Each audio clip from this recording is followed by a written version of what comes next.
La nouvelle tourne en boucle sur sa chaîne de télévision Nesma TV. Nabil Karoui, son fondateur, vient d'être arrêté sur une autoroute dans le nord-ouest de la Tunisie. Au siège de son parti Kalb Tounes, on dénonce un enlèvement.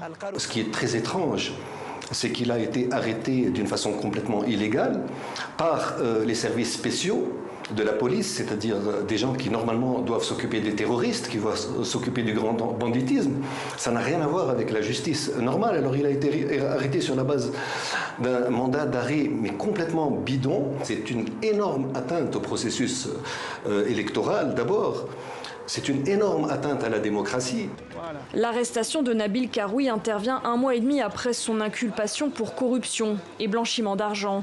Ses avoirs, ainsi que ceux de son frère Ghazi, ont depuis été gelés. Les 2 hommes sont également interdits de quitter le territoire tunisien. Alors, cette arrestation est-elle liée à l'enquête? Il y a quelques jours, Nabil Karoui affirmait n'avoir rien à se reprocher et dénonçait une sanction politique. On dit que j'ai des affaires, etc. Alors, les affaires en Tunisie, les gens qui ne payent pas le fisc ou qui blanchissent beaucoup de l'argent, il y a des lois, ils vont en prison tout de suite. Pourquoi ils ont été obligés de faire une loi d'exclusion pour m'empêcher de participer?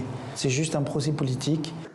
Une arrestation qui tombe au plus mal. La Tunisie doit élire son nouveau président dans 3 semaines et Nabil Karoui est le favori des sondages.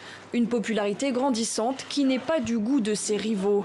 Quelques heures plus tôt, sa chaîne de télévision Nesma TV se voyait interdire la couverture de la campagne tunisienne, accusée d'émettre illégalement et de faire la promotion de son patron.